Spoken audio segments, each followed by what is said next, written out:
Director of Life Issues for the Archdiocese of Washington, Mary works on the full spectrum of life challenges in the diocese, from abortion of the youngest to assisted suicide of the elderly. Mary Forr. Hello, Mary. Thank you all for being here today on this beautiful Sunday afternoon. And thank you for your consistent witness to the dignity of human life. When thinking about what to say today, Psalm 23 kept coming into my mind. I'm sure you all know it. The Lord is my shepherd, I shall not want. In verdant pastures he gives me repose. Beside restful waters he leads me. He refreshes my soul. On a beautiful day like this, it's easy to wake up and feel what King David must have felt. And yet, standing here in front of Planned Parenthood's Mega Center, it doesn't seem so fitting. Each year in the United States, over 1 million babies are aborted, and Planned Parenthood and its affiliates perform more than 30% of those abortions. According to Planned Parenthood's most recent report, inside one of these clinics, a baby dies every 96 seconds. Planned Parenthood's revenues exceed $1.3 billion in a year, and though it has been exposed as selling baby parts, they still receive over 41% of their funds from government health service grants and reimbursements. The fight for the dignity of human life keeps growing. This past week, on Tuesday, the D.C. City Council voted 11-2 that assisted suicide should be legalized in Washington, D.C. Though it was pointed out that in states like California, patients with limited access to health care have already been told their terminal cancer would not be treated with chemotherapy, but instead they would be offered a lethal cocktail. Though it was pointed out that this legislation actively discriminates against minority communities and individuals with physical and intellectual disabilities, both of whom we already know have been targeted by abortions. And though it was pointed out that a cry for assisted suicide is really a cry for help, the D.C. City Council decided that those asking for assisted suicide should not be denied that right.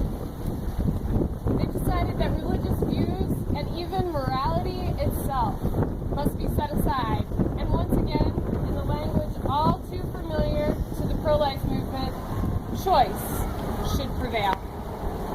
Following the vote, Sister Constance remarked that no one on the City Council acknowledged that none of us is ever truly independent throughout our life. And she reminded us that as St. Pope John Paul the Great said, when a sense of God is eclipsed, so is the proper sense of man as a creature made and sustained by God. With these things in mind, it is difficult to truly take to heart the words of King David. In verdant pastures, he gives me repose. Beside restful waters, he leads me. He refreshes my soul. And yet, we are an Easter people. We are a people sustained by our conviction that yes, Christ died, but that 3 days later, he rose, conquering death and winning the battle. We already know the final score. We already know that Christ is the victor, and so there is hope. Over the last 25 years, the abortion rate has steadily declined. There has been a 12% decrease in abortions since 2010. There are over 1,000 less abortion clinics today than there were in the 1980s. Since 2011, 162 abortion clinics have closed, with only 21 opening. In the last 5 years, state legislators have passed 334 pro-life laws, saving numerous babies from abortion. In 2016, at least 445 pro-life bills were introduced at the state level, and 24 states introduced legislation to stop taxpayer funding of Planned Parenthood. In 2016, assisted suicide has already been defeated in 8 states, and there is still a chance for it to be defeated in D.C. A small chance, but a chance. The D.C. City Council will vote on the legislation again on November 15th, and if it passes again, the mayor will decide to veto or approve the legislation following that vote. Your voice can still make a difference, and here, your voice does make a difference. And so I believe Psalm 23 is fitting for all of us here today, fighting to protect the dignity of human life.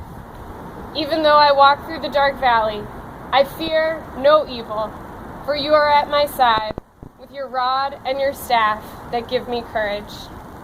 Thank you for all you've done for the dignity of each human being.